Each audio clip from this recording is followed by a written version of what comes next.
halfway team of the season. I'm going to give my pick for a position. You'll give your pick, and then we'll try and settle somewhere in the middle. So starting off with goalkeeper, I'd love to say Kepa, because I think if you're going on about someone who's completely outperformed expectations, and also like it is hard when you've played shit, and not only that, like today when you play shit ain't like 15 years ago when you play shit, because now everyone can edit, everyone can get on, everyone can banter, and they can literally like character assassinate you just by putting together a load of things and making it look like your shit. So it takes a lot to come back from it, and because of that I would like to say Kepa, but if I'm being realistic, it's not Kepa.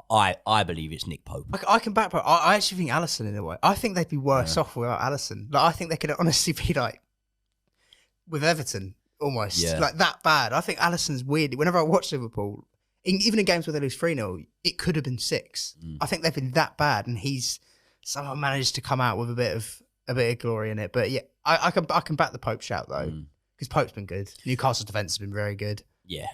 I think with Alisson, like, look, if you're saying to me ball playing goalkeeper, as an overall keeper, someone it would be that Alisson, can thread a ball through the eye needle or whatever, I'm like, yeah, Alisson. But this season, maybe he's been complimented by his defence, but I think you've got to go Nick Pope. Yeah. What about right back? Who would you have there? Trippier. Yeah, I'd have Trippier all day. If Reece had been fit, but he hasn't been. That's the thing. Like we've only had glimpses of Reece. Who's an honourable mention then for right back?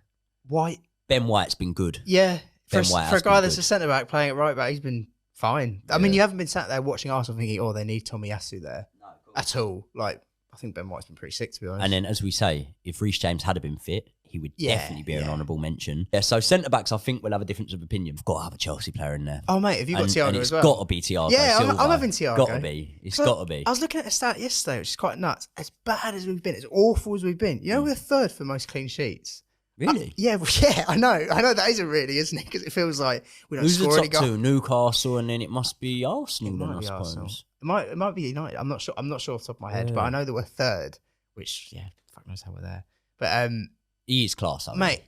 A bit like I said with Alisson, where they'd be like without Thiago, we'd be, if we'd lost Thiago as well as Reece this season and whoever else, like we'd really be in the toilet. Like, could you imagine if we had have ever been in a position where we could have had Thiago Silva and JT? I know. I always think like, if like the year we signed David Luiz, like David Luiz was good for us and everything, but if we'd signed like Thiago around then, just had at least 4 or 5 years of him. At AC Milan, he was class, and then PSG was obviously great. I think he got quite a lot of blame really at PSG when they didn't do too well. Everyone does. But yeah, exactly. I think PSG and Real Madrid are like the worst clubs you can play for. Like, Real are hilarious. Like they'll boo Ronaldo. Yeah. They don't care. They're like the standard is like it's just ridiculous, though, isn't it? It's mad. It's like I quite rate it in a way. I'm like, fair play that you're that spoiled that you're we'll boo our best ever player.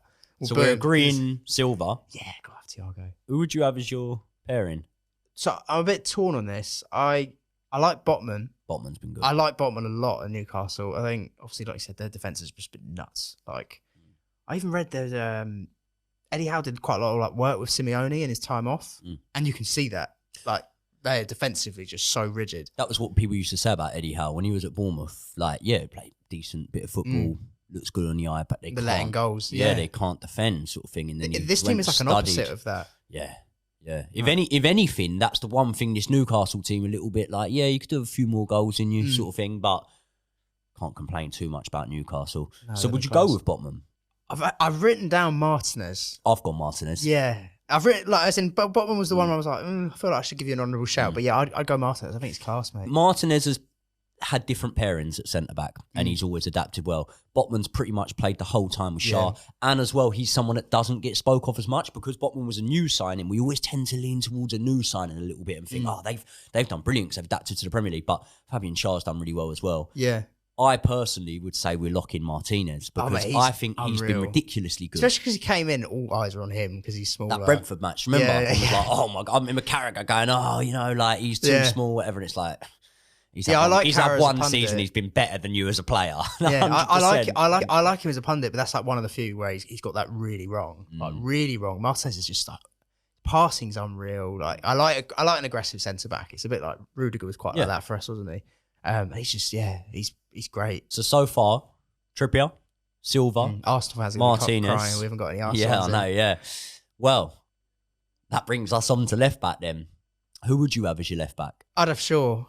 Yeah. I'd have Shaw. If Zinchenko had been fit for more of the season, I'd have gone Zinchenko, I think. But I have gone Zinchenko. fair. But Yeah. I don't know. I think you got three, ain't you? You got Shaw, you got Zinchenko, and let's be honest, again, we were talking about Ben White out position. Dan Burn has been ridiculous. Yeah, fair, yeah. Like, he's the least left back I've ever seen in my life. And it's just so unconventional looking at him as a left back. But he smashed it. Mm. That defence is watertight. I don't know whether that's tactics or what, but you can't take anything away from him. He's performed out of his skin. Yeah, he has. I think could be swayed into saying Shaw. I think Shaw's just been like really steady, consistent, 7 out of 10 most weeks. Scored some goals as well. Adaptable. Yeah, he's just a good player. Like I didn't really rate Shaw a couple of years ago, really, to be honest. I feel like it's partly because I like Jose a lot, and Jose was slagging him off. I was like, yeah, he hated him, didn't he? Yeah, he couldn't stand Thought him. he was too fat. Yeah, yeah.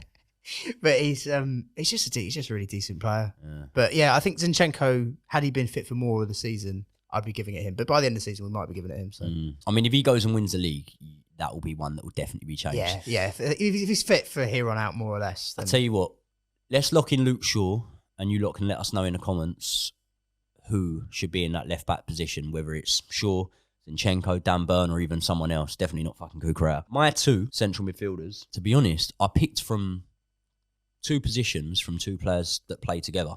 Yeah. So I thought, right, Casemiro or Christian Eriksen.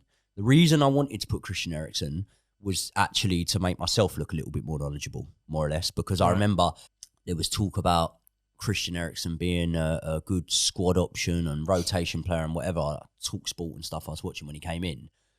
I was watching it thinking, is it just me or am I the only one that realises that man starts every game he's fit for Man United? Yeah. Like, surely, you know what I mean? Yeah, so he competed with McTominay, isn't he? Yeah, Or Fred. he has been good, and that little duo there when they were playing together consistently was good. But I think I'd go with Casemiro. I mean, he had a bit of a shocker the other day getting sent off against. Yeah, I'd have Miro over here. I've actually gone Party as my 6.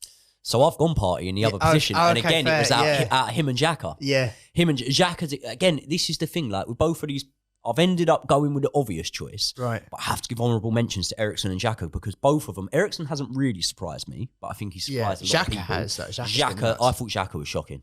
I mean, Mate, that is a redemption arc, if ever you've seen one. He literally had that game. Do you remember when he walked off the pitch, told the fans to fuck off, but he's come back and he actually... Good player. Yeah. Really good player. Yeah, well... Scores goals now as well. I think Partey being back and fit has freed him up. So before we had seen him next to Lokonga, El Neni and whatever, and I'm not taking nothing away from him, but Partey actually is a physical presence that does a job in that midfield, and it frees Xhaka up a little bit. And now you're starting to see things like assists, goal involvements from Xhaka that were just never really there before. Well, he's actually a leader rather than like someone who could be a liability. Like before, you'd be like, oh, he could get a red card or something. Yeah. But like now, he actually fully embraces being leader there. That's why all the telltale signs are there for me that Arsenal winning this title. Oh, they've got captains all over the pitch, mate. That's why I'm just looking at them. I'm like, they're so consistent. Every single player looks like a leader. So if we were going to sit two midfielders in there, yes. I was going to say, yeah. In my midfield, I've actually got Bruno Guimaraes. Yeah, because he's just so good, man. Whenever I watch him, I just think gutted that Chelsea didn't sign him. Yeah, he would be a good option for us. I remember Arsenal linked with him last summer, last January as well. I just think it's just a ridiculously good buy from them. He's just like a class player, one of those midfielders that can do a bit of everything. A bit like Newcastle have been shrewd with their business. They've been very. They have. Good. I was expecting more Kesmans and Verons. You know what I mean? There's not been really any of that. Chris Wood's like the only one you can look at and you're like, well, didn't really need that. But they sent Burnley down and buying him. They sent Burnley down by buying him. Yeah. That was one of the spaces that if it hadn't have gone as well for them, that would have been a masterstroke. Yeah. They were so far gone past Burnley, couldn't even see him in the rearview mirror that it wasn't looked at like a masterstroke. Whereas if Newcastle had finished 17th. Yeah, true. It would have been like 3 points in it or something. They bought their best striker and whatever. But I mean, he's got Nottingham Forest now, hasn't he? Yeah, exactly. He's not for me. No, not the best. But yeah, I want Bruno, Partey, and the other one is Odegaard. So I've got Odegaard. Yeah. I've got him in central attacking midfield. Have you got him down as the best Norwegian player in the league? That's what's bold here, I think, this season. If I could rephrase the question, I don't think Odegaard's the best. Yeah, fuck it. I do think he's the best. That's what I mean. When you watch is thinking about it. He is the best. Yeah, it's weird, isn't it? Like all these goals from Haaland, and I'm like, but Odegaard's just I was about to say he's more important, and it's like, it's comparing circles and squares. It's not the same thing. But most important, technically the best. It's weird because Haaland's he's smashing all these numbers, but when you actually watch them on the eye, you're like, God, Odegaard's just like every move Arsenal do goes completely through him. I'd love to have an Odegaard here. He's class. He'd be brilliant at Chelsea. I think he'd enjoy himself so much more. Enjoy himself getting draws week in, week out to the likes of Fulham. Yeah. What we need to make our mind up on is Bruno or Casemiro. Is that it? Yeah, because we've both got Partey, we've got Odegaard. Go Casemiro. I like Casemiro. No, if we're going sure, let's go Bruno. Yeah. I like Newcastle. Yeah, I think the rest is quite set. The front three. What do you think? I don't know. Do you know? Okay. I don't know about this, right? Because I think I'm going to have someone in that you might not, but I could be wrong. So let me just recap. Pope and goal. Yep. Trippier. Yep. Thiago Silva. Martinez. Luke Shaw. Yep. Partey and Bruno. Centre attacking mid, we've got Odegaard. Mm-hmm. So, what about your left winger? Rashford. Yeah. Gotta go Rashford. Thought about Martinelli, but I've gone Rashford too. Yeah, actually, no, yeah, Martinelli's not a bad shout. I think Rashford's been unreal. He's just awesome at the moment. He looks the best version of Rashford I've seen. Best English player right now? Ooh, Kane might be up for that one. I don't know. If it wasn't for Haaland, Kane's having a ridiculous season goal-wise. Like, it's kind of being ignored because he's just Kane don't normally score in August, does he? And I think he had 4 by the end of August. Kane usually Kane will usually get the majority of his goals like February to May. Whereas like at the moment he's on like 17. He's actually catching up with Haaland a little bit. I mean, he's 8 off, but what is Haaland on? 25? 25. And what's the most in a Premier League season? 31, 32. Isn't it? Yeah. 32? Was that Salah? Salah, yeah. Should beat that. Oh, smash that. He'll get 40. He will get 40 goals, and I still probably won't pick him as player of the year, which is nuts. How can you be breaking all these records? So I'm a bit torn on the Odegaard. I don't know, but then when you look at like Salah, Suarez, I think Henry's highest Premier League goal total wasn't actually that high. But if you look at like Salah, Suarez, who both hit plus 30 goals, they did a lot more than just score goals. Yeah, like, I do agree with that. Suarez caused havoc. Yeah. Absolute havoc. Yeah. Like, he was scoring you goals, he was getting people rattled and sent off, or he was getting sent off. He was just havoc. Whereas Haaland, when it's going well, he's scoring goals, brilliant. And I'm not saying he hasn't got the ability to drag teams out of it, because he has, but there are matches when you don't see that much of him. Yeah, completely. Well, you get games where it's like he's got 4 hat-tricks. So he's had at least 4 games where he has gone nuts. But out of how many? Like you can name like a host of big games they've had so far this season where you haven't seen Haaland in the game. But the flip on it is this, right? When Harry Kane is having games that maybe he's not getting a service, he can still affect the game. Yeah, but we all moan. We go, why is he back so far? He's dropping so far back. Kane does it. Rooney used to do it. Like other players. Did it. They all you have to drop deep to do it because you have to get involved. And what Haaland does is goes, no, I'm secure enough in myself and my style of play and my ability and whatever that I'm not going to go and do that just to feel like I'm getting involved in the game. I know what I'm best at. Let me stay here and do it. And part of me thinks, well, as a manager, if that's the instruction I've given him, you'd love it, sort of thing. But as the fans looking, you're like, he's had a quiet one, isn't he? Like, you'd have thought, especially up against Spurs' defence. Not great, I don't think he's capable, like, link-up play-wise. I don't think he's very gifted. Like, he can't I can't imagine Haaland dribbling at players. Like, he might like, knock it past them and run because he's quick, but he's just not that. He's not a player I can't imagine ever is going to get that involved in build-up play. He might get a bit better at it, but he's just like, get him chances and he'll bag. So we're going Rashford on the left. Obviously, honourable mention, I'd say Martinelli. He's been good, been a pretty vital part of that Arsenal side. On the right, who have you got? Saka was the first one that came to mind. And I think that he's probably been up there, top 3 most important players for Arsenal this season. I just had to go Almiron. Fair, I get the Almiron one. Like he did go absolutely nuts for like a period where he was just scoring, and also it's partly because he did look crap. Like for ages he looked crap. Same with Joe Linton. Like what Eddie Howe's done with those players is nuts. But it wasn't like he came in, took a season to adapt. No, Almiron was rubbish for like 2.5 seasons. He's been there years. Yeah, and it was the goals he was scoring. The quality of the goals was nuts. I've gone Saka. I do think Saka's just been unreal, to be honest. Like all season, he's added so many more goals to his actual game. Because like one thing I could say, like in the previous years, he's looked like a good player, but not quite there in terms of contributions. But he's really up that as well. I think the reason why I would go with you with Saka is if you look at in the big games. So when Newcastle have played the bigger teams, listen, I'm sure Almiron's played well. I'd be lying if I could say I can sit and remember every performance now. But Saka has turned up in the bigger games, hasn't he? Big time, all of them. Yeah, like that Liverpool game especially, I think I remember him playing really well. But I'd say he's been their most important attacker, really. We're going Saka that side. Yeah.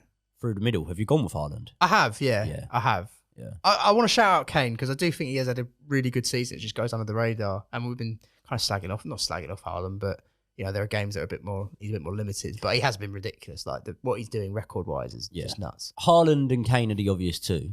Mm.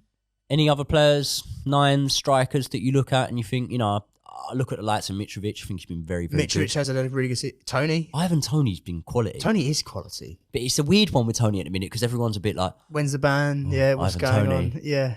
And as well, like, can you let us know when the ban is and how long it's going to be for? So if not, we can... I feel like you could get him on the cheap, I feel like they're waiting for us. They're waiting until someone signs him and then they'll hit with the ban. Yeah. Let That's Chelsea buy like. him and then hit the ban. You fucking try. You want to get loopholes of us. Yeah, if he goes elsewhere, they won't give him it. That would be the ultimate thing, innit? Where we're working these little loopholes for the contracts and all that. Instead of trying to change anything or get us in trouble for that, they just go on then, go buy Ivan Toney. Yeah. I think you could get him for like 40 mil? Yeah. Which I don't know. They could in expect today's more, market. Though. Is that a that's like, weirdly 40 mil, sounds a lot, but like that is a bargain in this market because strikers are always going to be expensive. What did we spend on Aubameyang? 12? Yeah, we paid 100 for Rom. Yeah. Is Rom better than Tony? Like when you watch Tony, there's not really a bad aspect to his game. Listen, the obvious answer would be to sit here and go, no, Lukaku's not better than Tony. But we have never seen Tony operate at the level we've seen Lukaku at. I'll give that. That Lukaku at his best is incredibly effective. World Cup 2018, things like that. You look at Lukaku and it's like, now he's shit. I hate him. Yeah. I don't want him back. But I mean, he's shit. Even at his best though, he's more limited. Like he's someone who thrives off running in behind Lukaku. Like when United used him in those years, like they used him as a target man. Like we kind of did a bit.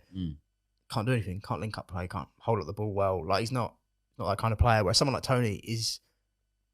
What's a bad aspect of Tony's game? Can't stop gambling. Okay, yeah. Other than having a bet, yeah, exactly. Sticking an accumulator on. Other than that, he's good at hold up. He's good at linking play. He's good at running channels. He scores goals, creates chances, creates chances for himself. Best penalty taker probably. Penalty taker. Name a better one. There's not really anything he's bad at. He might not be like a 10 out of 10 in anything, but he's just sort of one of these just really good strikers. So that is our halfway team of the season. Let us know in the comments who you would swap and replace. See you in the next video.